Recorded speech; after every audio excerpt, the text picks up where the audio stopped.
पढ़ रहे थे, ठीक है। उसमें बहुत फेमस सवाल है जो गोदावरी का सवाल एग्जाम में पूछा जाता है। आइए इसी के बाद इसी पर चर्चा करते हैं, ठीक है। देखिएगा, तो गोदावरी नदी का उद्गम जानते हैं महाराष्ट्र के नासिक के त्रयंबकम स्थान से होती है। कहाँ से होती है?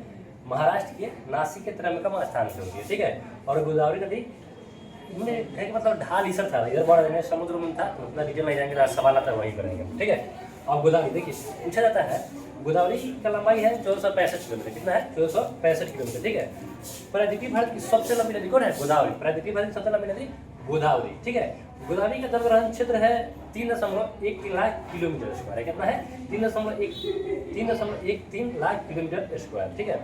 गोदावरी नदी महाराष्ट्र, तेलंगाना, आंध्र प्रदेश में बहती है। देखिए 49% बार कहाँ बहती है? महाराष्ट्र में, 20% एमपी और छत्तीसगढ़ में बहती है, ठीक है। उसके बाद कृष्णा नदी का उद्गम महाबलेश्वर की चोटी से होती है, महाराष्ट्र में भी है। ये भी बहती है नदी महाराष्ट्र, कर्नाटक और तेलंगाना में बहती है। उसके बाद बंगाली खाड़ी में गिर जाती है, ठीक है। कृष्णा नदी की लंबाई है 1400 किलोमीटर, ठीक है। और प्रायद्वीपीय भारत की दूसरी सबसे लंबी नदी कौन है?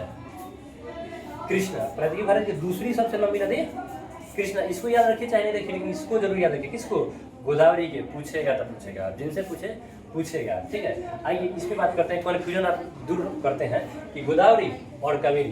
पूछता है दक्षिणी गंगा किसको कहते हैं और दक्षिण भारत की गंगा, इसमें बहुत बढ़िया कन्फ्यूजन रहता है। याद हम करवाने की ठीक बना है। देखिए छोटकी कौन है? बड़की। तो दक्षिण भारत की गंगा कौन? कावेरी। देखिए छोटकी है, ये बड़की है, ठीक है। तो छोटकी कौन? बड़की के छोटकी, ठीक है। देखिए मतलब कावेरी दक्षिण भारत की गंगा कौन हो जाएगी? कावेरी। और गोदावरी दक्षिणी गंगा कौन हो जाएगी? गोदावरी।